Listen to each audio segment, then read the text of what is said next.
Which of the following is the cause of coagulation abnormality?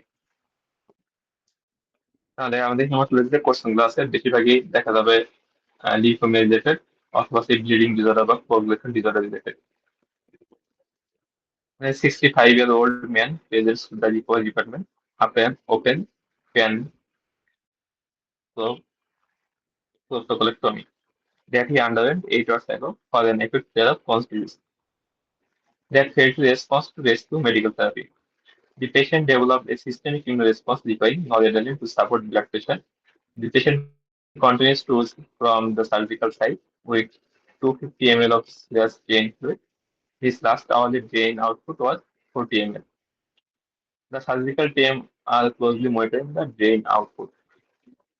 তাহলে patient আগে একটা Crohn's disease ছিল, সে পেশেন্টের মেডিকেল ট্রিটমেন্ট দেওয়া হয়েছে, রেসপন্স করেনি, পেশেন্টের প্যান প্রক্টোকলেক্টমি করা হয়েছে। এখন পেশেন্ট আসছে কি নিয়ে? Surgical side bleeding. ইনভেস্টিগেশন করলে হিমোগ্লোবিন কিছুটা কম আছে, ডাব্লিউ কাউন্ট বেশি, confirming time 16 second, almost normal. Activated partial thrombosis time 72 second, তাহলে মোর দ্যান 2 টাইমস পার্সন। এর থ্রম্বোটিন টাইম, থ্রম্বিন টাইমটাও অলমোস্ট 2 টাইম তার বেশি বাড়ছে। ফিব্রিনেশন লেভেল নর্মাল। এবার যে previous time was 16 second, normal হচ্ছে 15 to 18, মানে এটাও normal. Then degradation product by FDB 10 microgram per ml, normal is less than 10, and এটাও almost normal. Coagulation skin prior to surgery had been considered normal. তাহলে mainly patient surgery পরে সমস্যাগুলো দেখা দিচ্ছে। তাহলে এখানে বেশি পাইছি আমরা কি কি? এপিটিটি বেশি, থ্রম্বিন টাইম বেশি। তো থ্রম্বিন টাইমটা নর্মাল, আর এটা হচ্ছে রেফ্লেক্স টাইম আর কি নর্মাল।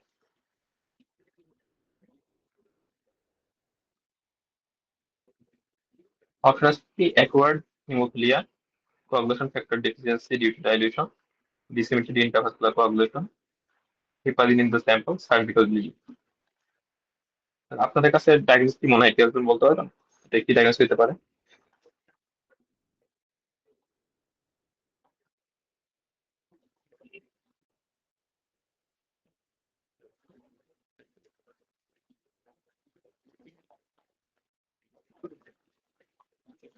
এটা একটু কঠিন হয়ে যায়। তাহলে হিমোফিলিয়ার ক্ষেত্রে সেটা অ্যাকোয়ার্ড হোক বা ইনহেরিটেড হোক, হিমোফিলিয়ার ক্ষেত্রে আমরা বেশি পাবো কোনটা?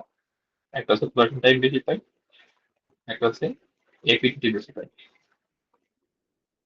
তবে এই ক্ষেত্রে থ্রম্বিন টাইমটা নর্মাল থাকবে। তাহলে কোয়াগুলেশন ফ্যাক্টর ডেফিসিয়েন্সি বা হিমোফিলিয়া দুইটা ক্ষেত্রে একই। ডিসেমিনেশন ইন্টারভাস্কুলার কোয়াগুলেশন যেটা, সেটা ক্ষেত্রে সবগুলো বাড়বে, বিটি, সিটি, পিটি, ইউপিপিটি। আর বাড়বে হচ্ছে ফাইব্রিনোজেন ডিগ্রেডেশন প্রোডাক্ট, আর ফিব্রিনোজেন লেভেলটা কম হবে।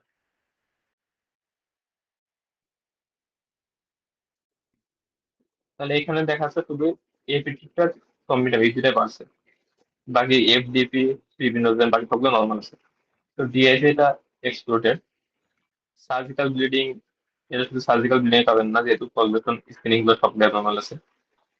আর কোয়াগুলেশন ফ্যাক্টর ডেফিসিয়েন্সি বা হিমোফিলিয়ার ক্ষেত্রে থ্রম্বিন টাইমটা নর্মাল থাকে। এখানে যেহেতু থ্রম্বিন টাইমটা বেশি আছে, মানে এটা হচ্ছে মোস্ট সাপোর্টিভ সাইড হেপারিনের ক্ষেত্রে।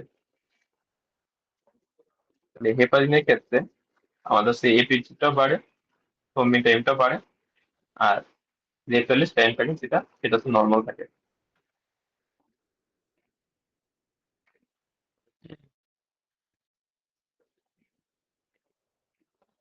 আর আমরা কোয়াগুলেশনের ক্ষেত্রে প্রথম দিকে বলছিলাম যে এখানে এক্সপেন্সিভ পাথওয়ে থাকে, যেখানে মেনলি কাজ করছে ফ্যাক্টর 7। এক্সপেন্সিভ পাথওয়েটা আমরা অ্যাসেস করি প্রথমিন টাইমের মাধ্যমে। তাহলে কোনো কাজ যদি এক্সপেন্সিভ পাথওয়েটা অ্যাক্টিভ হয় বা ফ্যাক্টর 7 ডেফিসিয়েন্সি হয়, সেক্ষেত্রে প্রথমিন টাইমটা বাড়বে। আর ইন্ট্রিনসিক পাথওয়ের ক্ষেত্রে ইনভলভমেন্ট হচ্ছে 9, 11, 12, একটা এই, তাহলে এই ক্ষেত্রে বাড়বে হচ্ছে এপিটিটি। আর যদি কমন পাথওয়ে ইনভলভমেন্ট হয়, কমন পাথওয়ে ক্ষেত্রে আমাদের কোয়ান্টিফাইটা ইম্পর্টেন্ট হচ্ছে 1, 2, 5 আর 10। কমন পাথওয়েতে কোনো সমস্যা হলে সেক্ষেত্রে পিটি এপিটি দুইটাই বাড়বে। তাহলে হেপারিন কিভাবে কাজ করে, হেপারিনের মেকানিজমটা বলতে পারবেন তো?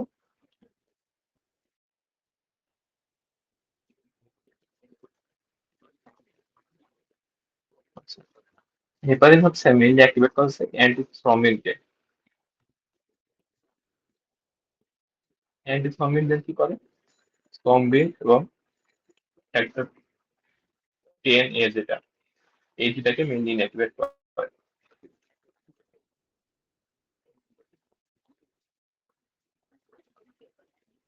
তাহলে হেপারিন অ্যান্টিথ্রম্বিন কি স্টিমুলেট করার মাধ্যমে থ্রম্বিন এবং ফ্যাক্টর 10A কে ইনহিবিট করতেছে। তার মানে মাঝে একটু যদি আমরা বাদ দিই, তাহলে হেপারিন এফেক্ট করছে থ্রম্বিন এবং ফ্যাক্টর 10A কে। আমরা যদি থ্রম্বিন টাইমটা দেখি, এখানে আমরা দুইটা স্যাম্পল নিই, একটা নর্মাল স্যাম্পল নিই আর একটা হচ্ছে পেশেন্টের স্যাম্পল নিই। তারপর সেখানে এক্সট্রা থ্রম্বিন অ্যাড করি, করে দেখি কোনটা তো ব্লাড ফর্মেশন দেরি হইতেছে আর কোনটা ব্লাড ফর্মেশন আগে হইতেছে। তাহলে কোন একটা স্যাম্পলে যদি হেপারিন থাকে, তাহলে সে কি করবে, থ্রম্বিনকে আলটিমেটলি ইনহিবিট করে রাখে। এই কারণে থ্রম্বিন টাইমটা বেড়ে যায়। অপরদিকে আমরা যে রেপটাইলেস টাইম বা আর্ট টাইম যেটা, এই রেপটাইলেস টাইমটা এটা অ্যান্টি থ্রম্বিন দিয়ে এফেক্ট হয় না, যে কারণে হেপারিনে রেপটাইলেস টাইমটা নর্মাল থাকে। তাহলে হেপারিন আমরা কি পাবো, থ্রম্বিন টাইম বেশি পাবো, রেপটাইলেস টাইম নর্মাল পাবো।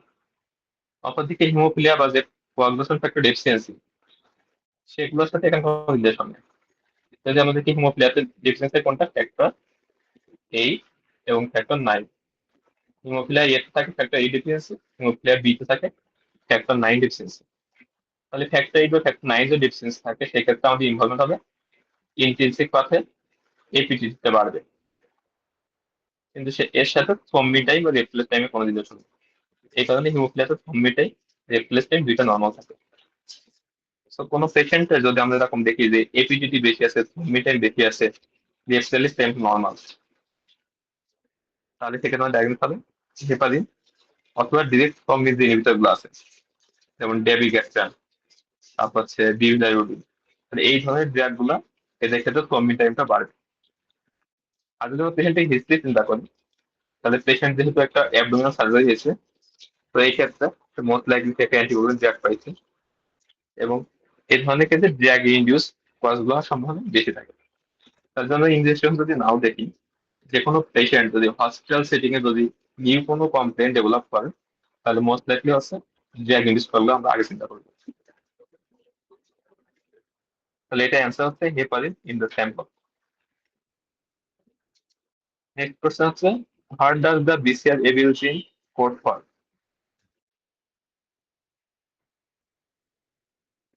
তাহলে you are reviewing a 45-year-old woman with CML.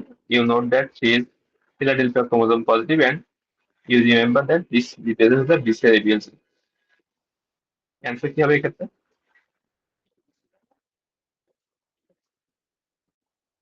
Alkaline phosphatase, epidermal growth factor, serine proteinase, tyrosine kinase, xanthine oxidase. তাহলে BCR এবিএসএন কোড করে কোনটা?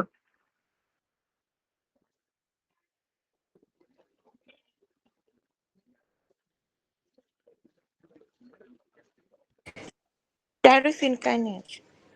Tyrosine kinase. তাহলে সিএমএল এর ক্ষেত্রে আমাদের যে ক্যারেক্টারিস্টিক ফিচার যেটা পাই, আমরা হচ্ছে ফিলাডেলফিয়া ক্রোমোজোম পাই। তাহলে এখানে যে ট্রান্সফার BCR এবং এবিএল জিন নামক একটা নতুন চিন্তা দিয়ে এটা টাইরোসিন কাইনেজ নামক একটা এনজাইম তৈরি করে। মানে কোন কোন ক্রোমোজোম এখানে ট্রান্সলোকেশন হয়, এটা পরীক্ষায় কোশ্চেন আছে, কোনটা কোনটা ট্রান্সলোকেশন হয়।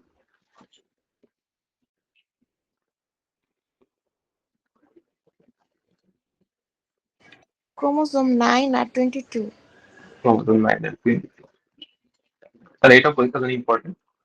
এরপর সেই জ্যানসিন অক্সিডেজ, তাহলে এটা যখন পড়ে জ্যানসিন অক্সিডেজ ইনহিবিটর ড্রাগসের নাম কি? ও, কোন ডিজিজের ক্ষেত্রে আমরা পাই এগুলা? জ্যানসেন অলসো এনজাইম, এটা কোন ডিজিজের ক্ষেত্রে ইম্পর্টেন্ট? নিউন।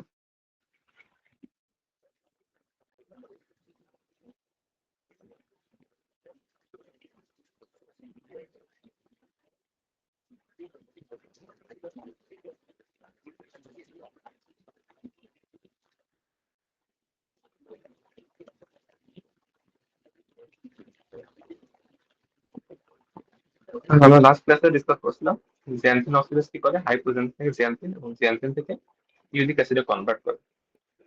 তাহলে এটা হচ্ছে গাউটের ক্ষেত্রে ইম্পর্টেন্ট।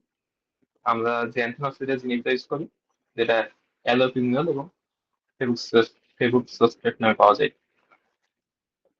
গাউটের প্রোফাইলাইসিসে আমরা জ্যানসিন অক্সিডেজ ইনহিবিটর ইউজ করি, অ্যালোপিনিয়ল, একটা হচ্ছে ফেবুক্সোস্টেট। বাকি যেগুলো সেখান থেকে খুব একটা ইম্পর্টেন্ট না, অ্যালকালাইন ফসফেট ইম্পর্টেন্ট। তাহলে অ্যালকালাইন ফসফেট আমরা মেইনলি সোর্স পাই তিনটা জায়গায়। একটা হচ্ছে হেপাটোবিলিয়ারি, একটা হচ্ছে বোন, আর একটা হচ্ছে প্লাসেন্টা। তাহলে আমরা বোন রিমোটলজি ক্লাসে বলছিলাম বোনের কোন সেলটা এলপি প্রডিউস করে, মনে আছে? বোনের যে সেলগুলো আছে, অস্টিওব্লাস্ট, অস্টিওক্লাস্ট, অস্টিওসাইট, তারপর বোন স্ট্রোমাল সেল, এলপি প্রডিউস করে কোন সেলটা?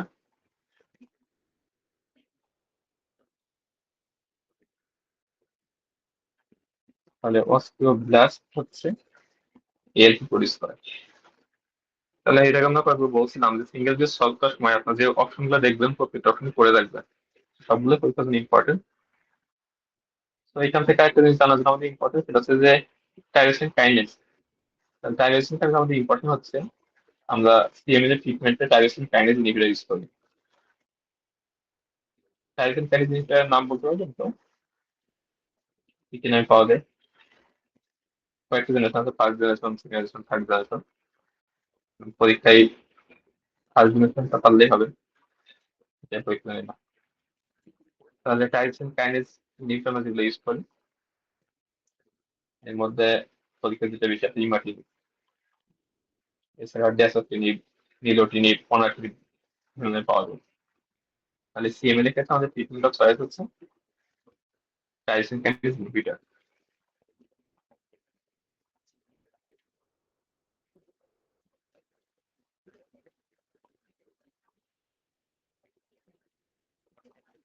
So next was 17-year-old girl who was asymptomatic, presented with painless cervical lymph node, chest access of bilateral mediastinal lymph node. তাহলে এরকম ইয়ং একটা পেশেন্ট যদি painless general lymph node present করে, তাহলে আমাদের ফার্স্ট ডায়াগনোস হবে হজকিন্স লিম্ফোমা। এটা খুব বেশি রিসার্চ করার দরকার নেই। আমরা এটাকে বলতাম যে ইয়ং পেশেন্টের ক্ষেত্রে দুইটা ব্লাড ক্যান্সার বেশি কমন, একটা হচ্ছে এএলএল আর একটা হচ্ছে হজকিন্স লিম্ফোমা। আর নন হজকিন্স লিম্ফোমা এবং বাকি অন্য যে লিম্ফোমা আছে এগুলো ইউজুয়ালি ওল্ড এজের পেশেন্টের ক্ষেত্রে বেশি হয়।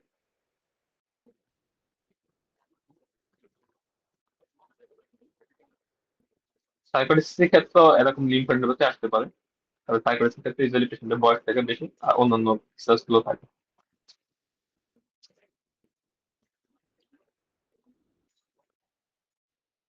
Which one of the following investigation is most likely to be diagnostic?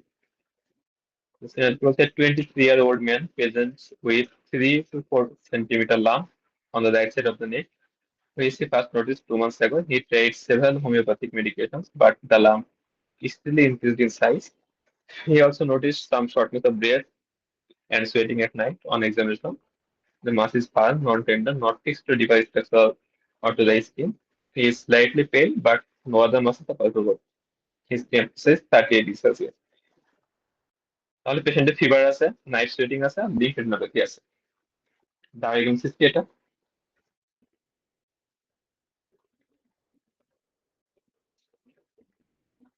Young একটা পেশেন্ট যে ধরনের লিম্ফেডেনোপ্যাথি প্রেজেন্ট করেন,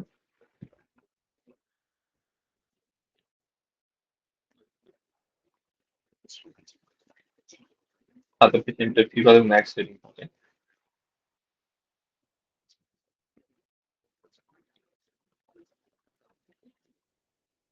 মানে এই ক্ষেত্রে আসলে সিঙ্গেল ডায়াগনোস বলা কঠিন, কিন্তু ডিফারেন্সিয়াল আসবে, লিউকেমিয়া হতে পারে, লিম্ফোমা হতে পারে।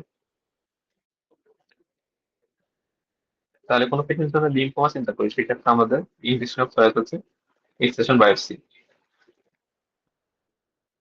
তাহলে এটা একটু সিরিয়াসলি মনে রাখা লাগবে, প্র্যাকটিক্যাল লাইফের জন্য ইম্পর্টেন্ট। তাহলে এফএনএসি করে ফাইন্ডিয়াল এক্সপ্রেশন করে ইউজুয়ালি আমরা লিম্ফোমা লিম্ফোমা আলাদা করি। লিম্ফোমার ডায়াগনোস করার ক্ষেত্রে সব থেকে অ্যাকুরেট বা মোস্ট স্পেসিফিক আছে এক্সট্রাকশন বায়োপসি করা।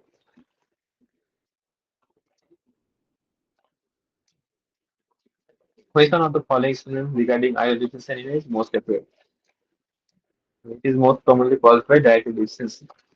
তাহলে আয়রন ডিফিসিয়েন্সি এর ক্ষেত্রে আমরা বলছিলাম মোস্ট কমন কাজ হচ্ছে জিআই ব্লিডিং, আর যদি ইমিউনিটি কমে না সেক্ষেত্রে হচ্ছে menorrhagia. Pins and needles in the hands and feet, it may indicate early peripheral neuropathy. তাহলে peripheral neuropathy ইউজুয়ালি আমরা পাই হচ্ছে বিপিওর ডেফিসিয়েন্সি ক্ষেত্রে, ফলিক অ্যাসিড ডেফিসিয়েন্সি ক্ষেত্রে। তাহলে এটা হচ্ছে wrong answer. Splenomegaly occurs in up to 50% of cases. Splenomegaly main আমরা পাই হচ্ছে autoimmune hemolytic anemia ক্ষেত্রে। এবার reticulocyte count is open elevated. Reticulocyte count mainly বাড়ে হচ্ছে যেগুলো হিমোলাইটিক অ্যানিমিয়া ক্ষেত্রে, আর এটা wrong answer. Pyelonephritis is characteristic and rarely seen in other forms of anemia. এটা হচ্ছে রাইট অ্যান্সার। তাহলে আইওডিএস অ্যানিমিয়া ক্ষেত্রে আমরা পয়লোনেইকা পাইতে পারি। Which one of the following is the most likely explanation? Question কি বলছে, general practitioner calls you for advice about a 28-year-old woman with easy breathing. She has previously attended a psychiatric unit for self-harming behavior. She is generally well, apart from occasional diarrhea, and has no mucosal bleeding. Her mother has had recurrent venous thrombosis, but there is no family history of a bleeding disorder. A full blood count is normal, but her coagulation screening is abnormal. APTT is 60 seconds. Total time 120 seconds. And fibrinogen 3.6 grams per liter. তাহলে patient হচ্ছে একটা psychiatric patient. পেশেন্টের main complain AGD. পেশেন্টের কোনো family history নাই bleeding disorder. ফ্যামিলিতে মায়ের একটা হিস্ট্রি আছে রিকারেন্ট ভেনাস থ্রম্বোসিস।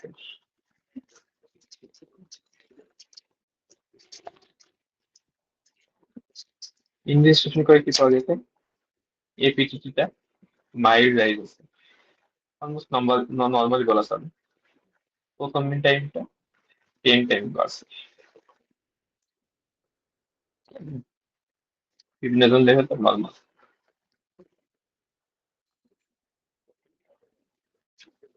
হ্যাঁ, আপনার কি কি বলছে, impact sampling inherited dysfibrinogenemia. Fibrinogen level normal আছে, এটা বাদ। Inherited factor 7 deficiency, vitamin K deficiency caused by মেলাজোথা। পেশেন্টে কি হিস্ট্রি আছে, ডায়াবেটিস হিস্ট্রি আছে অকেশনাল। আর একটা হচ্ছে ওয়ারফেরিন ওভারডোজ। ডায়াগনোসিস কি হবে এটা?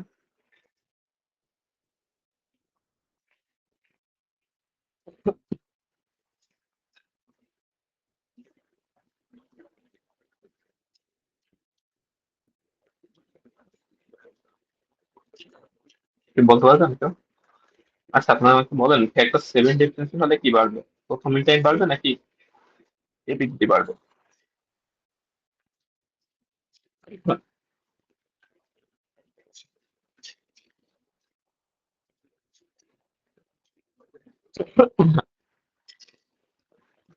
প্রশ্নটা বেশি কঠিন হয়ে গেছে এটা। ফ্যাক্টর 7 ডেফিসিয়েন্সি হলে আমি বলতাম এক্সপেন্সিভ পারফেক্ট হয়, প্রথম টাইমটা বাড়বে। ভিটামিন কে ডেফিসিয়েন্সি, কে ডেফিসিয়েন্সি ক্ষেত্রে পিডিএফ দুইটা বাড়তে পারে।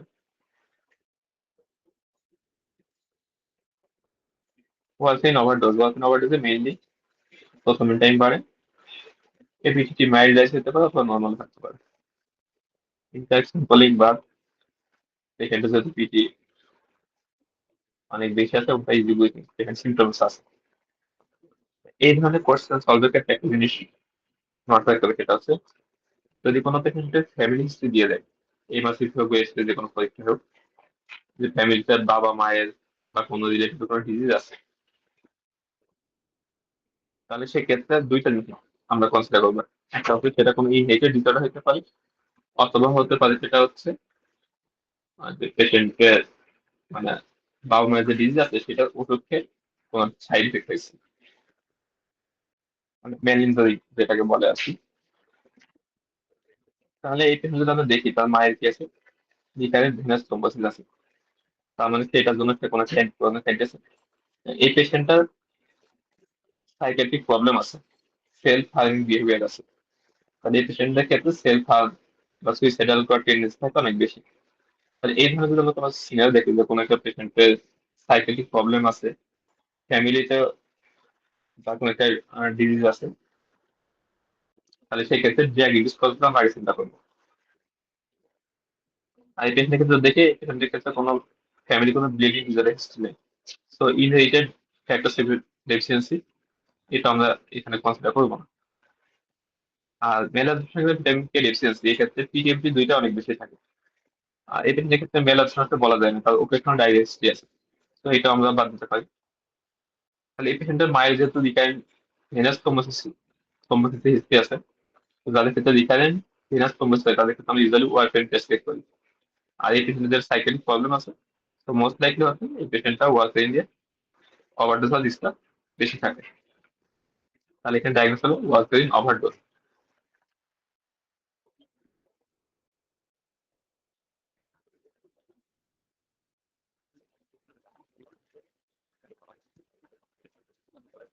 Which of the following autoantibodies are responsible for the development of heparin-induced thrombocytopenia type 2?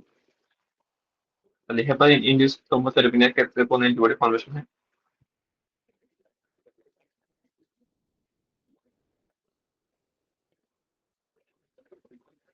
Answer কি হবে এটা?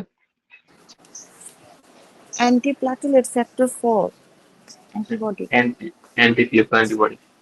আচ্ছা, এই ক্ষেত্রে আমাদের ট্রিটমেন্ট অপশন কি হবে তাহলে?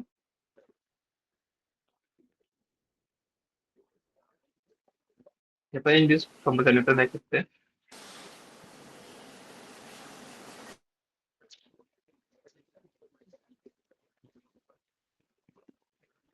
ট্রিটমেন্টের ক্ষেত্রে ফার্স্ট হচ্ছে হেপারিনটা বন্ধ করতে হবে, স্টপ হেপারিন। অল্টারনেটিভ আমরা কি ইউজ করতে পারি?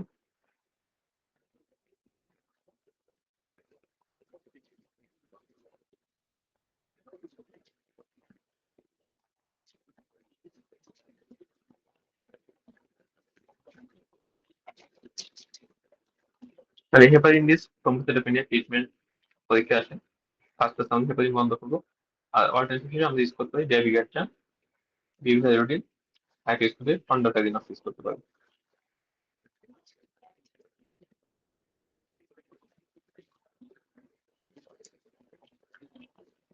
Let's relate it to putting a 32-year-old woman who has been treated for 4 days with heparin or pulmonary embolus suffers a decreasing platelet count, 190 on admission, 40 on latest testing, and the right arm venous thrombosis. You suspect heparin-induced thrombocytopenia. তাহলে পেশেন্টের heparin start করার পর platelet count কমে গেছে এবং কি হয়েছে, right arm venous thrombosis right arm venous thrombosis develop করছে। প্লেটলেট কাউন্ট কমে গেলে ইউজুয়ালি আমরা ব্লিডিং পাই, ব্লিডিং ম্যানিফেস্টেশন পাই। এই পেশেন্টের ক্ষেত্রে দেখা গেছে তার প্লেটলেট খুব কম, অপরদিকে তার থ্রম্বোসিস ডেভেলপ করছে, এটাকে বলে থ্রম্বোসিস উইথ প্যারাডক্সিক্যাল থ্রম্বোসাইটোপেনিয়া। তাহলে আমরা এর আগে আমরা ডিসকাস করছি এই ধরনের তিনটা কন্ডিশনে ইউজুয়ালি এই ধরনের ফাইন্ডিংস পাওয়া যায়, থ্রম্বোসিস আছে সাথে প্যারাডক্সিক্যাল থ্রম্বোসাইটোপেনিয়া আছে, থ্রম্বোসাইটোপেনিয়া। তাহলে এর মধ্যে একটা পাইলাম হেপারিন ইনডিউসড থ্রম্বোসাইটোপেনিয়া। আর দুইটা কজ মনে আছে তাও, একটা হচ্ছে হেপারিন ইনডিউসড থ্রম্বোসাইটোপেনিয়া।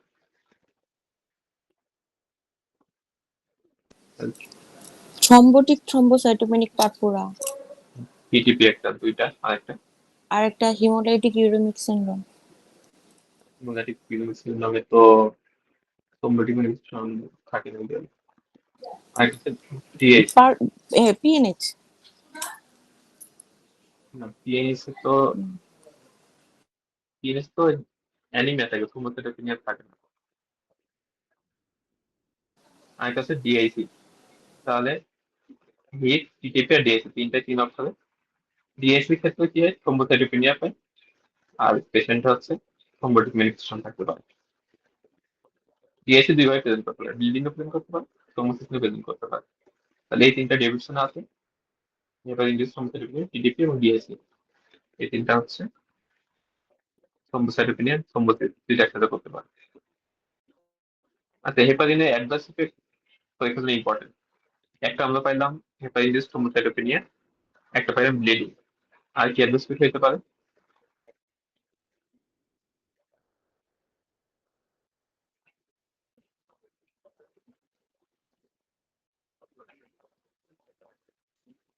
হেপারিনের আরো দুটা অ্যাডভার্স ইফেক্ট আমাদের জন্য ইম্পর্টেন্ট। একটা হচ্ছে হাইপারক্যালেমিয়া, আর একটা হচ্ছে অস্টিওপোরোসিস। হেপারিন হচ্ছে অ্যালডোস্টেরনকে ইনহিবিট করে, এর মাধ্যমে হাইপারক্যালেমিয়া করতে পারে। আর লং টার্মে হেপারিন ইউজ করলে অস্টিওপোরোসিস ডেভেলপ করতে পারে। এই দুটো ডেভিশন আছে পরীক্ষায় আসে আর কি। পরের question, 25-year-old woman comes to the pregnancy clinic for review. This is her second pregnancy. She suffered a postpartum hemorrhage after the birth of first child, but is otherwise well and has an uncomplicated past medical history. She is 14 weeks pregnant and has had a normal pregnancy so far. Physical examination unremarkable. Second examination দেখলাম সবই normal. The partial sonography time 51.2 seconds. Normalized on 50:50 mixing with donor plasma. তাহলে পেশেন্টের partial sonography টাইমটা বেশি, যেটা mixing test করার পর normal হয়ে গেছে।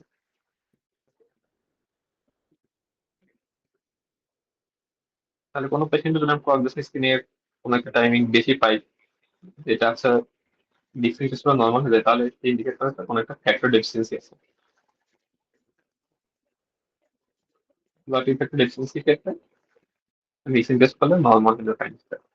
এরপর আমরা দেখি ফ্যাক্টর 8 লেভেল 12%, ফ্যাক্টর 8 লেভেলটা কম আছে, লিডিং টাইমটা নর্মাল। এক্ষেত্রে ক্ষেত্রে ডায়াগনোসিস বিষয় হচ্ছে acquired hemophilia, antiphospholipid antibody syndrome, hemophilia A carrier, B carrier, von Willebrand disease। তাহলে আমরা যদি অপশনগুলো একটু ডিসকাস করি, তাহলে অ্যাকোয়ার্ড হিমোফিলিয়া এবং অ্যান্টিফসফোলিপিড সিনড্রোম, এই দুটা ক্ষেত্রে মিক্সিং টেস্ট করার পরে যে অ্যাবনর্মালিটি আছে এটা কারেকশন হবে না। মিক্সিং টেস্ট করলেও নট কারেক্টেড। যদি এই কোশ্চেনে বলা হতো যে মিক্সিং টেস্ট করার পরে তো প্রথম দিন কারেকশন হয়নি, তাহলে সেক্ষেত্রে আমি অ্যাকোয়ার্ড হিমোফিলিয়া বা অ্যান্টিফসফোলিপিড সিনড্রোমটা কনসিডার করতে পারতাম। বাট হচ্ছে haemophilia A carrier, B carrier, von Willebrand disease. তাহলে বি ক্ষেত্রে আমাদের ফ্যাক্টর কমে হচ্ছে ফ্যাক্টর 9। হিমোফিলিয়া এ এবং von Willebrand ডিজিজ এই দুইটা ক্ষেত্রে আমরা ফ্যাক্টর 8 ডেফিসিয়েন্সি পাইতে পারি। এর মধ্যে যদি von Willebrand ডিজিজ হয়, তাহলে সেক্ষেত্রে আমরা জানি মেনলি প্লেটলেট ফাংশনটা নর্মাল হয় এবং বিল্ডিং টাইমটা বেশি থাকে। এই পেশেন্টের যেহেতু বিল্ডিং টাইমটা নর্মাল আছে, তো এখানে von Willebrand ডিজিজটা এক্সক্লুড হয়ে যাচ্ছে। তাহলে এক্ষেত্রে অ্যান্সার হচ্ছে হিমোফিলিয়া এ ক্যারিয়ার। এবার which one of the following agent is most likely to have been responsible? A 65-year-old man visits the oncology clinic for review. He is currently managed with a multi-agent chemotherapy and complains of pain, predominantly in his feet and loss of sensation, causing him difficulty in walking. On examination, he has peripheral sensory neuropathy affecting both feet, loss of the acyclic tendon reflex, bile journey. তাহলে main হচ্ছে patient chemotherapy পাইছে, এখন present করছে peripheral neuropathy. এই ধরনের কোশ্চেনগুলো পরীক্ষা খুবই আসে। তাহলে এখান থেকে পেরিফেরাল নিউরোপ্যাথি পাবে কোনটা? ভেনকিস্টিন। বাকি যে ড্রাগস গুলো আছে সবগুলো সিঙ্গেল বেসের জন্য পরীক্ষা ইম্পর্টেন্ট। তাহলে সাইক্লোফসফামাইড যদি আমরা একটা অ্যাডভাইস বলি, তাহলে কি বলবো? সাইক্লো সাইক্লোফসফামাইডের জন্য মোস্ট ইম্পর্টেন্ট অ্যাডভাইস কি হবে?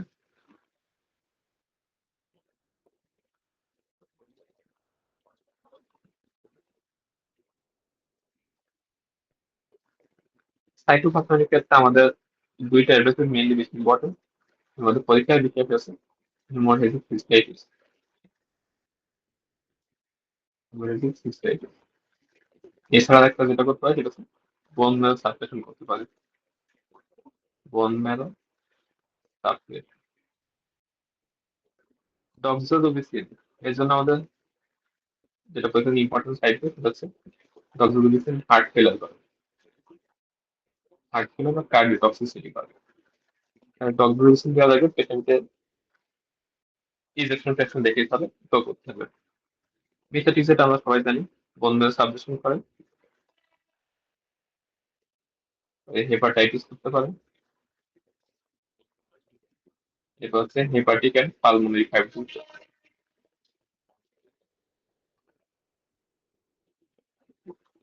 তাহলে যে ইম্পর্টেন্ট যে ড্রাগ গুলো আছে যেগুলো পরীক্ষা এগুলো আছে এগুলো সাইড এফেক্ট এবং মেকানিজম অফ অ্যাকশন দুইটাই পড়তে হবে।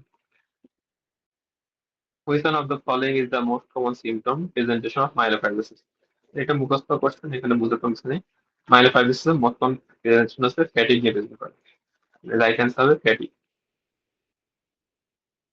Which one of the following is the most likely diagnosis? A 72-year-old man is referred to the clinic with increasing tiredness and dull abdominal pain. He has a past history of hypertension and an intramyocardial infarction, but millions of note. On examination, he looks pale, BP 135 by 70 milligram mercury, pulse normal, regular. He has evidence of gross splenomegaly and is distant abdomen.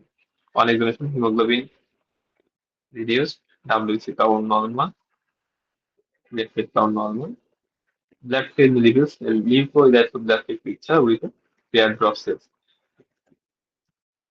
তাহলে যদি আমরা comment করি তাহলে আছে old age patient, massive splenomegaly আছে,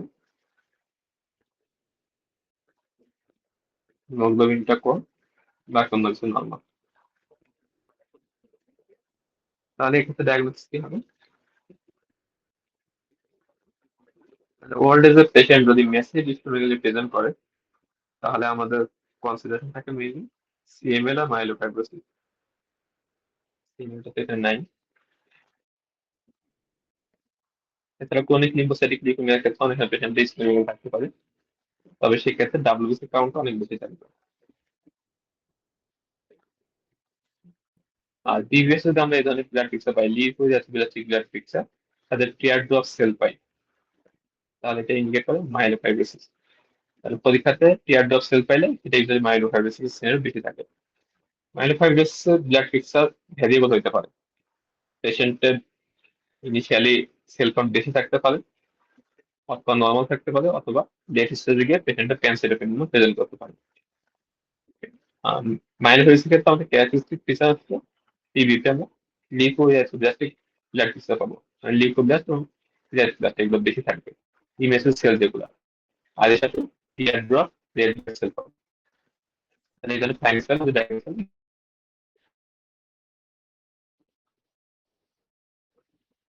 which is most likely to is leg disorder. An 18-year-old woman is referred to the hematology clinic, hematology outpatient department by the gynecologist who cannot find a structural or hormonal cause for her severe menorrhagia. তাহলে একটা young patient present করছে severe menorrhagia নিয়ে। Clinical examination is unremarkable apart from pallor. CBC tendency hemoglobin 8.4 gram per liter, MCV 71 centiliter, and microcytic hypochromic anemia. Microcytic hypochromic, hypochromic microcytic anemia সেখানে। এর সাথে কি আছে? পেশেন্টের platelet count normal, liver function test, liver renal function test normal, prothrombin time normal. তাহলে young female patient যদি severe menorrhagia present করে, তাহলে এর আগে আমরা ডিসকাস করছি মেনোরেজিয়া, ইজি ব্রুশিং, তারপর এপিস্টেক্সিস, এগুলো ইউজুয়ালি ইন্ডিকেট করে সোয়াবসাবিলিটি এবং platelet deficiency of platelet function abnormality.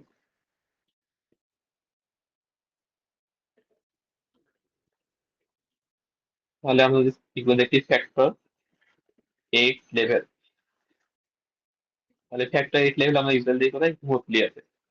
তাহলে হিমোফিলিয়াতে এপিটিটি বাড়বে, ক্লটিং টাইম বাড়বে, এবং হিমোফিলিয়া ইউজুয়ালি প্রেজেন্ট করে ডিপ টিস্যু ব্লিডিং। এক্ষেত্রে জয়েন্ট ব্লিডিং বা মাসল ব্লিডিং, হেমাটোস এগুলো বেশি কম। তাহলে bone marrow expression, bone marrow expression করে এখানে আমাদের খুব একটা ই নাই, যেহেতু এখানে প্লেটেড কাউন্টটা নর্মাল রয়েছে। সেখান থেকে এটা আমরা দেখি হচ্ছে আয়রন ডেফিসিয়েন্সি অ্যানিমিয়া ডায়াগনোসিস ক্ষেত্রে। তাহলে এই পেশেন্টের যেহেতু অ্যানিমিয়া আছে, এমসিপি কম আছে, তাহলে পেশেন্টটা এবং আরডি ডাব্লিউ বেশি আছে, তাহলে পেশেন্টের একটা আয়রন ডেফিসিয়েন্সি অ্যানিমিয়া থাকতে পারে। তবে আয়রন ডেফিসিয়েন্সি অ্যানিমিয়ার এখানে যে মেইন কারণ, সিভিয়ার মেনোরেজিয়া কারণ হচ্ছে। মেনোরেজিয়াটা কেন হচ্ছে, এটা ক্রিয়েটিন দেখে আমরা ডায়াগনোস করতে পারবো না। এরপর সেই activated partial form of steroid. তাহলে এপিটিটিও আমাদের ইন্ডিকেট করবে হচ্ছে পেশেন্টের ইনট্রিনসিক পাথওয়েতে কোনো একটা সমস্যা আছে। কিন্তু কোন কোন সমস্যা আছে এটা আমরা এপিতে দেখে ডায়াগনোস করতে পারবো, এটা হচ্ছে একটা স্ক্রিনিং টেস্ট। এরপর হচ্ছে আমরা ভন উইলিয়াম ফ্যাক্টর লেভেল। তাহলে ভন উইলিয়াম ফ্যাক্টর লেভেল আমরা দেখি ভন উইলিয়াম ডিজিজ ডায়াগনোস করার জন্য। তাহলে ভন উইলিয়াম ডিজিজ এই ধরনের সুপারফিশিয়াল বিল্ডিং এ প্রেজেন্ট করতে পারে, এবং সেক্ষেত্রে প্লেটলেট নর্মাল থাকতে পারে। তাহলে ভন উইলিয়াম ডিজিজের দুই ধরনের প্রেজেন্টেশন আছে, একটা হচ্ছে সুপারফিশিয়াল ব্লিডিং এ প্রেজেন্ট করতে পারে, আর একটা ডিপ ব্লিডিং এ প্রেজেন্ট করতে পারে। তাহলে এই পেশেন্টের একটা মেইন ডায়াগনোসিস হচ্ছে ভন লিভার ডিজিজ, যেটা কারণে পেশেন্টের সিভিয়ার মেনোরেজিয়া হইতেছে, এবং মেনোরেজিয়া থেকে পেশেন্টের আয়রন ডেফিসিয়েন্সি অ্যানিমিয়া ডেভেলপ করছে। তাহলে এখানে আমরা ভন লিভার ফ্যাক্টর লেভেল যদি চেক করি, তাহলে পেশেন্টের ডায়াগনোসিসটা কনফার্ম করা যায়। ভন লিভার ফ্যাক্টরের ক্ষেত্রে আমরা বললাম কি প্লেটলেট কাউন্ট ইউজুয়ালি নর্মাল থাকে। এর মধ্যে একটা টাইপ আছে যেটা ক্ষেত্রে থ্রোম্বোসাইটোপিনিয়া থাকতে পারে। তো বলতে পারবেন কোন টাইপটা? ভন লিভার ফ্যাক্টর যে কয়েকটা টাইপ আছে এর মধ্যে কোনটার সাথে থ্রোম্বোসাইটোপিনিয়া থাকে?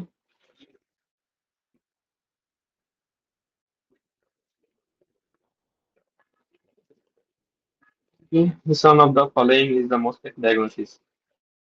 A 58-year-old woman was admitted with a pulmonary embolism.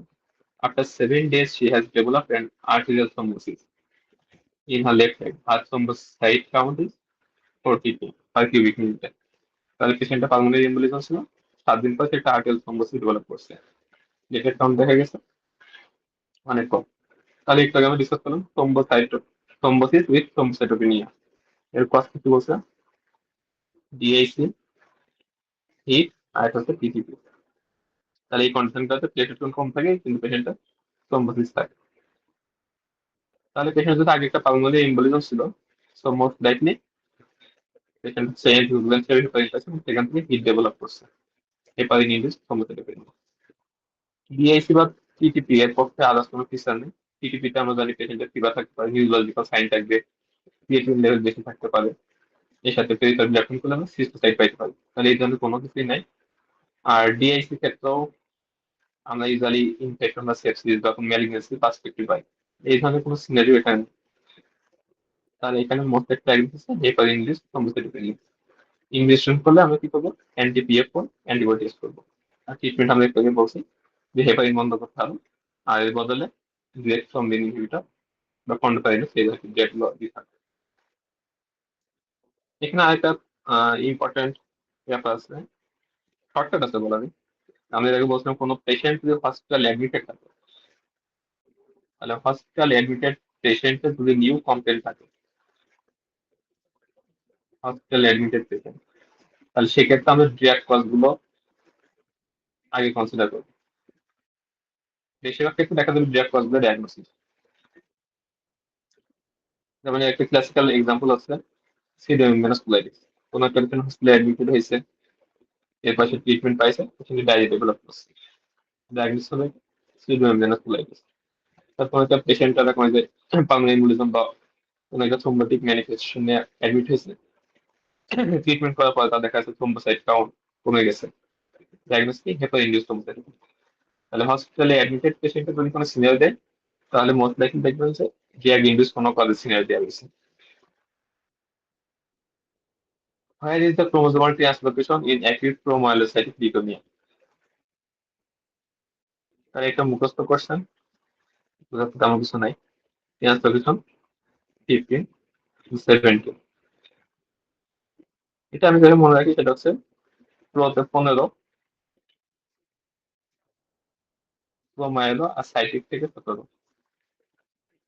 নিজে যেভাবে পারেন সে মনে রাখতে পারেন। তাহলে বেশ কয়েকটা ট্রান্সফরমেশন আছে যেটা পরীক্ষায় আসে। এফসিডিসি না পেয়ে মাত্র পরীক্ষা একটু কমন রাখে। ট্রান্সফরমেশন বিকম ক্রোমোজোম 15 আর 17, এটা হচ্ছে অ্যাকিউট প্রোমালাইসিস লিউকেমিয়া করে। আর 9 and 12 এটা করে হচ্ছে ক্রনিক মাইলয়েড লিউকেমিয়া। আর 16 and 18 এটা কোনটা করে?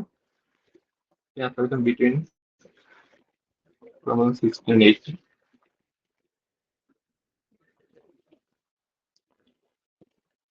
এটা খুব সম্ভবত follicular lymphoma.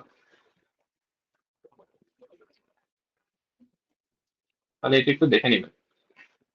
Follicular lymphoma, Burkitt's lymphoma, mantle cell lymphoma, এরপর হচ্ছে acute promyelocytic leukaemia and chronic myeloid leukaemia, সবগুলো পরীক্ষায় আসে। অ্যাকুট প্রোমাইলোসাইটিক লিউকেমিয়া এটা প্রগনোসিস কেমন? প্রগনোসিস ভালো নাকি খারাপ? ভালো। প্রগনোসিস ভালো। লিউকেমিয়ার মধ্যে সবথেকে প্রগনোসিস ভালো হচ্ছে acute promyelocytic leukaemia. Acute promyelocytic leukaemia একটা ক্যারেক্টারিস্টিক্স ফিচার আছে, ক্যারেক্টারিস্টিক প্রেজেন্টেশন।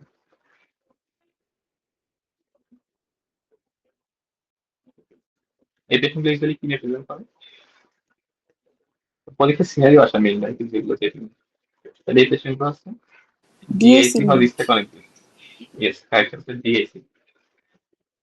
আচ্ছা, অ্যাকুট প্রোমাইলোসাইটিক লিউকেমিয়া ট্রিটমেন্টে কি ইউজ করি? তাহলে একক প্রোগ্রাম লিখে আছে আমাদের কয়েকটা কোশ্চেন আসতে পারে। একটা হচ্ছে ট্রান্সফরমেশন কোথায় কোথায় হয়? 15, 17। এটা হচ্ছে ক্যারেক্টারিস্টিক হচ্ছে ডিআইসি নিয়ে প্রেজেন্ট করা। প্রগনোসিস খুবই ভালো, মোর দ্যান 90% ক্ষেত্রে কিউর রেট থাকে। আর একটা হচ্ছে ট্রিটমেন্ট। ট্রিটমেন্ট কি ইউজ করি আমরা?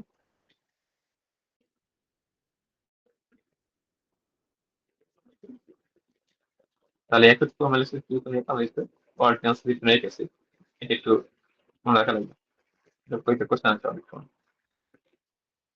Which one of the following is the most common cause of aplastic crisis in a patient with sickle cell disease? আর সিকল সেল ডিজিজের পেশেন্ট যদি অ্যাপেস্টিক ক্রাইসিস নিয়ে প্রেজেন্ট করে তাহলে মোস্ট লাইকলি কজ হচ্ছে হিউম্যান পারভাইরাস B19 ইনফেকশন। যেটা আপনার correct কোশ্চেনের আগে। তো এখানে রেটিকুলোসাইট কাউন্ট আমরা কি কম পাবো নাকি বেশি পাবো? Reticulocyte count. তাহলে সিকল সেল ডিজিজের ক্ষেত্রে আমরা কমনলি হচ্ছে রেটিকুলোসাইট কাউন্ট বেশি পাই, সেক্ষেত্রে হেমোলাইটিক অ্যানিমিয়া। তবে কোনো পেশেন্ট যদি অ্যাপলাস্টিক ক্রাইসিস ডেভেলপ করে B-19 ইনফেকশন দিয়ে, সেক্ষেত্রে আমরা রেটিকুলোসাইট কাউন্টটা কম পাবো। এটা সিনারিও পরীক্ষা আসতে পারে, ডিরেক্ট কোশ্চেন না দিয়ে সিকল সেল ডিজিজ একটা সিনারিও দিবে, দিয়ে দিবে যে রেটিকুলোসাইট কাউন্টটা কম আছে ডায়াগনোসিস। সেক্ষেত্রে ডায়াগনোস হবে অ্যাপলাস্টিক ক্রাইসিস।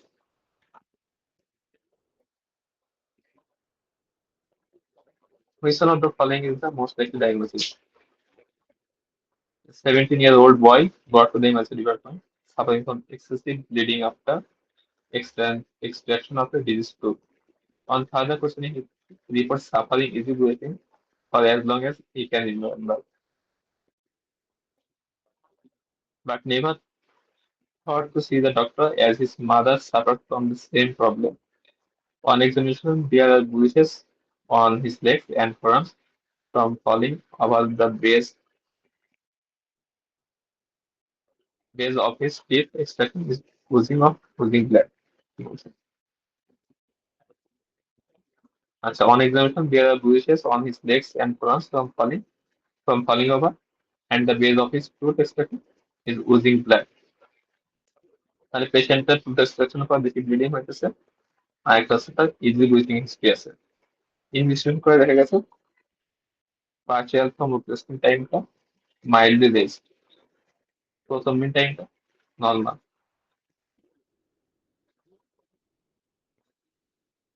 আর আমি একটু আগে একটা শর্টকাট বলছিলাম যে কোনো পেশেন্টের যদি ফ্যামিলি হিস্ট্রি দেওয়া থাকে তাহলে আমি দুইটা জিনিস চিন্তা করবো, একটা হচ্ছে ড্রাগ ইন্ডিউস আর একটা হচ্ছে ইনহেরিটেড ডিসঅর্ডার। তাহলে এখানে যে কয়েকটা কজ আছে, পয়েন্ট অপশন দেওয়া আছে factor 8 deficiency, factor 9 deficiency, factor 11 deficiency. Factor এবং ফ্যাক্টর 9 আমরা বলতাম হিমোফিলিয়ার factor factor 8 and factor 9 deficiency থাকে, এবং হিমোফিলিয়াতে এপিডিটা বাড়তে পারে। এপিডিটি বা পার্টিয়াল কম্বিনেশন এপিডিটি একই কথা আর কি। আপনাদেরকে ফাইব্রিনিজম ডেফিসিয়েন্সি হলে পিটি এপিডিটি দুইটাই বাড়বে। নন রিলিভেন্ট ডিজিজ হলে সেক্ষেত্রে অ্যাক্টিভেট পার্টিয়াল কম্বিনেশনটা বাড়বে।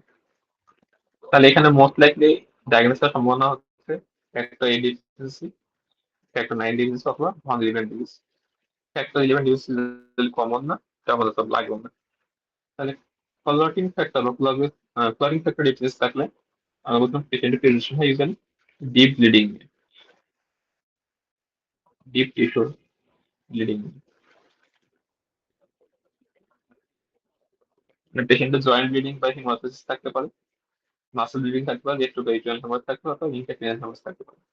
আর যদি কোনো পেশেন্ট এখানে সুপারফিশিয়াল ব্লিডিং নিয়ে প্রেজেন্ট করে, ইজিবুলিশিং পালকুলা বা পিটিসি নিয়ে, তাহলে সেক্ষেত্রে আমরা চিন্তা করবো প্লেটলেট ডিসঅর্ডার গুলা। সেটা হতে পারে অ্যান্টিপ্লেটলেট ড্রাগ ইউজ করার কারণে, থ্রোম্বোসাইটোপেনিয়ার কারণে, অথবা প্লেটলেট ডিসফাংশনের কারণে। আর একটা হচ্ছে ভন উইলিয়াম ডিজিজ। তাহলে ভন উইলিয়াম ডিজিজ আমার একটা ডিজিজ যেখানে প্রেজেন্টেশনটা প্লেটলেট ডিসঅর্ডার মতো হতে পারে, আবার ক্লটিং ফ্যাক্টরের মতো হতে পারে। এবং এই ধরনের পেশেন্টগুলোর ক্ষেত্রে ফ্যাক্টর 8 ডেফিসিয়েন্সি থাকতে পারে, যে কারণে এপিডিসিসটা বেশি পাওয়া যায়। তাহলে এখানে ডায়াগনোস হল ভন উইলিয়াম ডিজিজ। তাহলে যে কোনো সুপারফিশিয়াল ব্লিডিং এর ক্ষেত্রে আমাদের প্লেটলেট ডিসঅর্ডারের সাথে ভন উইলিয়াম ডিজিজটা মাথায় রাখতে হবে। আর যেহেতু এখানে তার মায়েরও আছে, ছেলেরও আছে, তার মানে হচ্ছে ইনহেরিটেড কন্ডিশনকে ইন্ডিকেট করছে। আমরা জানি ভন উইলিয়াম ডিজিজের দুই ধরনের প্রেজেন্টেশন হয়ে যেতে পারে, অটোসোমাল ডমিনেন্ট হইতে পারে, অটোসোমাল রিসিভ হইতে পারে। আর হিমোফিলিয়ার ক্ষেত্রে হিমোফিলিয়া আছে এক্স লিঙ্ক রিসিভ ডিসঅর্ডার। তাহলে এখানে যেহেতু মা এবং ছেলে দুইজনই সিমটোমেটিক, সো মোস্ট লাইকলি এটা অটোসোমাল ডমিনেন্ট প্রেজেন্টেশন হওয়ার পসিবিলিটি বেশি। এক্স লিঙ্ক রিসিভের ক্ষেত্রে আমরা বলছিলাম ফিমেলরা ইউজুয়ালি ক্যারিয়ার থাকে এবং অ্যাসিমটোমেটিক থাকে। তাহলে হিমোফিলিয়া যদি হতো তাহলে সেক্ষেত্রে মায়ের সিমটমসটা এক্সপেক্টেড না।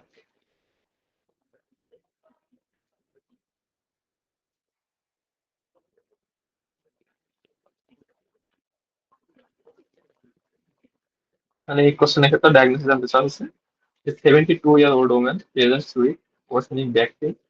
She also feels generally weak. An X-ray of her back shows multiple vertebral collapses and light pressure. General physical exertion apart from pain over the lower back is unremarkable. Routine blood testing reveals that she is anemic and raised viscosity. তাহলে কোন একটা old age এর patient যদি back pain present করে, old age plus back pain, তাহলে এখানে অনেকগুলো differential আসতে পারে।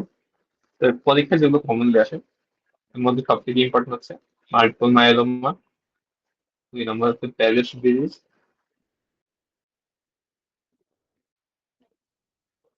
তারপর হচ্ছে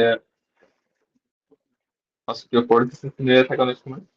অস্টিওপোরোসিস তো সিমটম থাকে না, অস্টিওপোরোটিক ভার্টিব্রাল কোলাপস নিয়ে থাকতে পারে।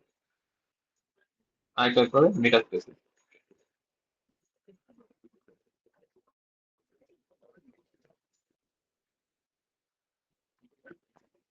তাহলে মাল্টিপল মায়োলোমা তাহলে কি কি পাইতে পারে? একটা হচ্ছে ক্যালসিয়াম বেশি থাকতে পারে, সেরাম ক্রিয়েটিন বেশি থাকতে পারে, রেনাল ফেলারের বেশি থাকতে পারে, এবার হচ্ছে প্যানসাইটোপেনিয়া থাকতে পারে, একটা হচ্ছে হাই ভিসকোসিটি ফিচার থাকতে পারে। তাহলে মাল্টিপল মায়োলোমাতে এক্সেসিভ ইমিউনোগ্লোবুলিন প্রোডাকশন হয় এবং এটি কি হয় ভিসকোসিটিটা বাড়ায় দেয়। তাহলে হাইপার ভিসকোসিটি ফিচার যদি আমরা পাই, তার যদি ব্যাক পেইন থাকে, অথবা যদি ক্যালসিয়ামের বেশি পাই, অথবা রেনাল ইমপ্যারমেন্ট থাকে, তার যদি ওল্ড এজের পেশেন্ট হয়, তাহলে আমাদের ডায়াগনোস হবে মাল্টিপল মায়োলোমা।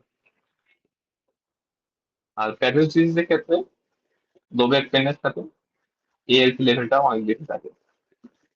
এই পেশেন্টগুলোর ক্ষেত্রে ইউজুয়ালি এরকম হাই ভিসকোসিটি ফিচার থাকে না। অস্টিওপরোটিক পেশেন্ট ইউজুয়ালি পোস্ট মেনোপজাল ওমেনের ক্ষেত্রে, তাহলে এই পেশেন্টের ক্ষেত্রে অস্টিওপরোটিক একটা ডিফারেন্সিয়াল হতো যদি না এখানে লাইট ইকুয়েশন এবং রেঞ্জ ভিসকোসিটির কথা না বলতো। আর মেটাসিস জন্য এখানে পেশেন্টের কোনো প্রাইমারি ম্যাগনেসিস কথা বলা নাই, জাস্ট হচ্ছে রেঞ্জ ভিসকোসিটি, এটাও মেটাসিসের সাথে কোরিলেট করে। মাল্টিপল মায়োলোমার ক্ষেত্রে কোন অ্যান্টিবডিটা বেশি পাওয়া যায়? এটা পরীক্ষা কোশ্চেন আসে। মাল্টিপল মায়োলোমার ক্ষেত্রে আমরা ইমিউনোগ্লোবিন কমনলি কোনটা বেশি পাই? IgG, IgG. আর ওয়ার্ডেনস্ট্রম ম্যাক্রোগ্লোবিনের ক্ষেত্রে IgM, আইজিএম। মাল্টিপল মায়োলোমাতে কি অর্গানোমেগালি বা লিম্ফোনোডাতে এগুলো পাইতে পারি আমরা?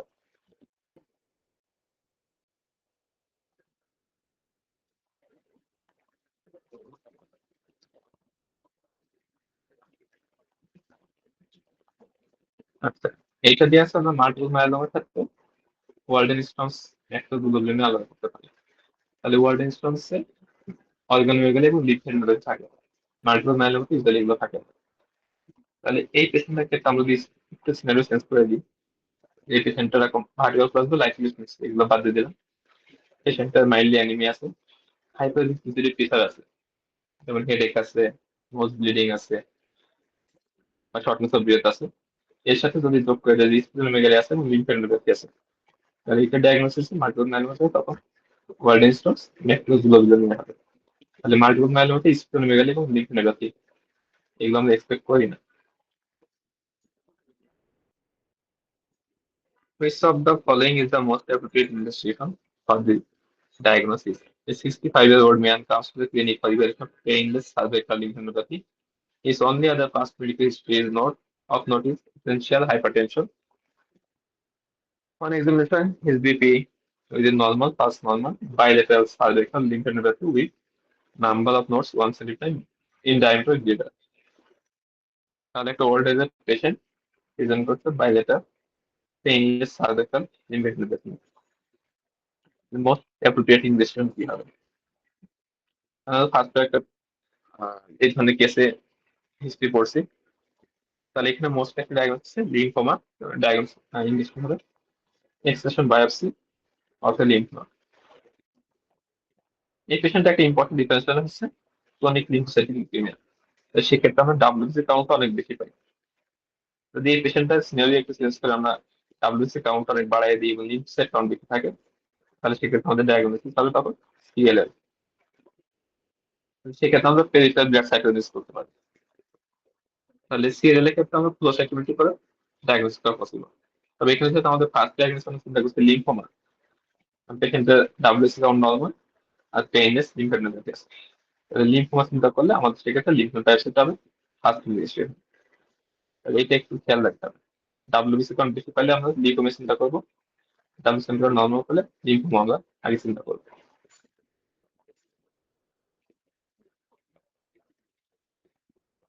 Which of the following investigations is most likely to be positive with respect to confirming primary polycythemia? তাহলে এটা গ্রেট কোশ্চেন, এটা সিনারিও না পড়লে তাহলে প্রাইমারি পলিসাইথেমিয়া কনফার্ম করলে আমরা কি করবো? ব্যাক টু মিউটেশন অ্যানালাইসিস করবো, বাকি অন্যগুলো দেখা করতে দরকার নেই।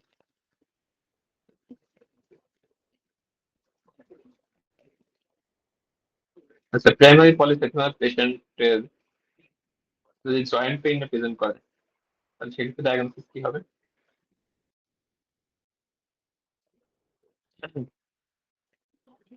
Polycythaemia rubra vera plus acute monoarthritis. পলিসাইথেমিয়ার কয়েকটা সিনারিও আসতে পারে।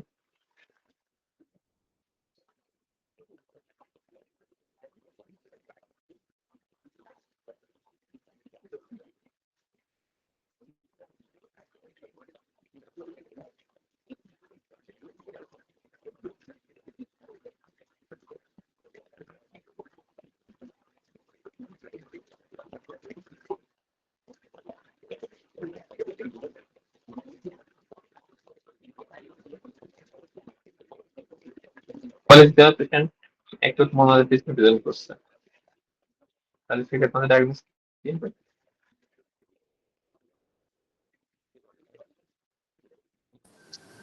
সিউডো গাউট হবে ভাইয়া। সিউডোগাউট। সিউডোগাউট কেন হবে?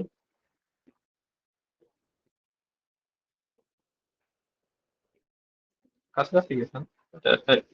সিউডোগাউট না, গাউট হবে। তাহলে গাউটের রিস্ক ফ্যাক্টর আমরা পড়ছিলাম myeloproliferative and lymphoproliferative disorder. Myelo and lymphoproliferative disorder. তাহলে যে ইসের গুলাতে, যে ডিস গুলাতে সেল কাউন্ট অনেক বেশি থাকে, মানে এখানে যদি আমরা সেল কাউন্ট দেখি, ডেলটেট কত আছে? 8,70,000। হিমোগ্লোবিন আছে 17.9 গ্রাম পার ডেসিলিটার। আরবিসি কাউন্ট দেখতে আরো বেশি পাবো। তাহলে মাইলোপ্রলিফেরেটিভ এবং লিম্ফোপ্রলিফেরেটিভ ডিসঅর্ডার গুলোতে সেল কাউন্ট অনেক বেশি থাকে যখন আমরা কেমোথেরাপি দিই বা অনকোরিত কেমোথেরাপি, তো সেল ডিস্ট্রাকশন বেশি বেশি হয়। সেল ডিস্ট্রাকশন বেশি হলে কি হবে? ডিএনএ গুলো ভাঙবে, সেখান থেকে ইউরিন বেস গুলো ভাঙবে, সেখান থেকে বেশি বেশি ইউরিক অ্যাসিড তৈরি হবে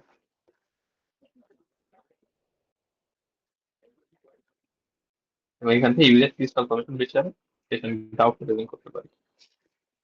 তাহলে এই কারণে আসলে এখানে সেরাম ইউজারটা অপশনে রাখা হয়েছে। তাহলে এই পেশেন্টগুলো সেরাম ইউজার লেভেল আমরা বেশি পাবো। ভিটামিন বি 12, মাইলোপ্রলিফেরেটিভ যে ডিসঅর্ডার গুলো আছে, সিএমএল, পলিস্যাকারাইড, সেন্ট্রাল থ্রম্বোসাইটোপেনিয়া, এগুলোর ক্ষেত্রে ভিটামিন বি 12 বেশি থাকে, যেখানে এটা অপশনে রাখা হয়েছে। বন্ধ বায়োপসি এখনো করা হয় না, এখন যে একটা মিউটেশন দিয়ে ডায়াগনোস করা যায়। তাহলে বাকি যে অপশন গুলো দেওয়া হয়েছে এগুলো আসলে এই ডিজিজের সাথে রিলেটেড, এই কারণে দেওয়া হয়েছে। আর সিউডোগাউট আমরা বেশি পাই হিমোক্রোমাটোসিস পেশেন্ট থাকে। হিমোক্রোমাটোসিস, তারপর হচ্ছে উইলসন ডিজিজ, হাইপোম্যাগনেসিমিয়া, হাইপোফসফেটেমিয়া, আর হাইপোপ্যারাথাইরয়েডিজম, অস্টিওআর্থ্রাইটিস। এই সিনারিওগুলোর সাথে যদি অ্যাকুট মনোনজাইটিস থাকে সেক্ষেত্রে আমাদের একজন সিউডোগাউট। আর মাইলোপ্রলিফেরেটিভ বা লিম্ফোপ্রলিফেরেটিভ ডিসঅর্ডার সাথে যদি অ্যাকুট মনোনজাইটিস সিনারিও থাকে, তাহলে ডায়াগনোস হবে হচ্ছে গাউট। আরেকটা সিনারিও খুব কমন দেয়, polysaccharide patient, right upper quadrant পেইনে প্রেজেন্ট করছে, এক্সামিনেশন করে 10 days প্রোটিন মিলে এবং অ্যাসিডিস পাওয়া গেছে। এটা খুবই কমন সিনারিও, ডায়াগনোস কি এটা? But চেয়ারি syndrome. ভার্স হয়েছিল। তাহলে পলিস্যাকারাইডের ক্ষেত্রে এই দুইটা জিনিস আমাদের একটু জানা লাগবে। পলিস্যাকারাইডের ক্ষেত্রে ট্রিটমেন্ট অপশন কি? First line treatment.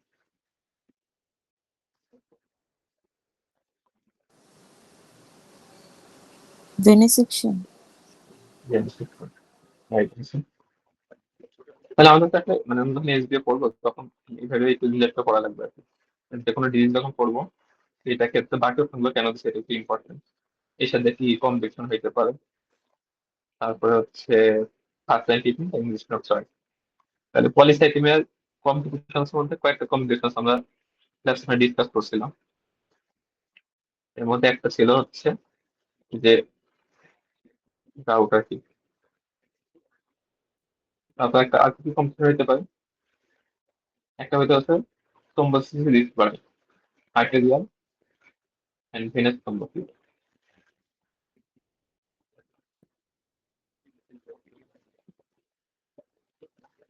আরেকটা হচ্ছে এগুলো লিউকোমিয়াতে কনভার্ট হতে পারে, লিউকোমিয়া অথবা মাইলোফাইব্রোসিস।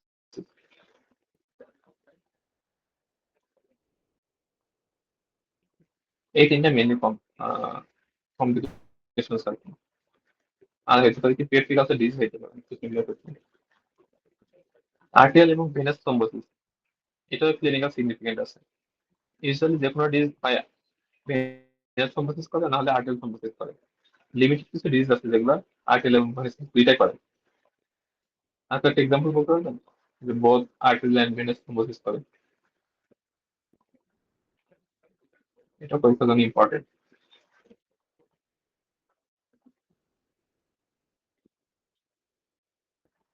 তাহলে একটা আমরা বললাম পলিসাইথেমিয়া,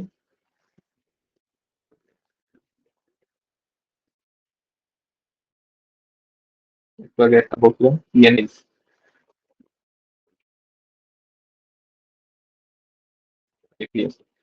তাহলে এই তিনটা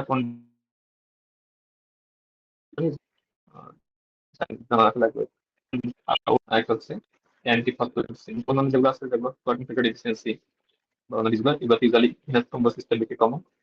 আর আর্টেরিয়াল থ্রোম্বোসিস তো হয়তো বা যেগুলো যে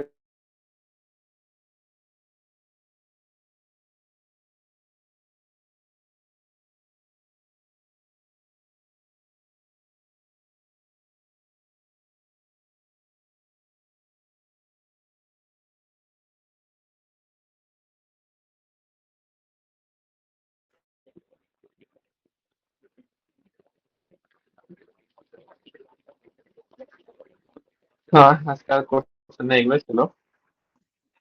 এর মধ্যে যদি কোনো কোশ্চেন থাকে তাহলে করতে পারে, না হলে ক্লাস এই পর্যন্ত করবো। হেমাটোলজির এসপিএফ গুলো এখানে একটু কঠিন লাগে, বিশেষ করে এমএসসিবি কোশ্চেন একটু বেশ কঠিন থাকে। তবে কম্পিটিশন স্ক্রিনিং এগুলো যদি একটু বুঝে পড়ে তাহলে অ্যান্সার করা সহজ হবে।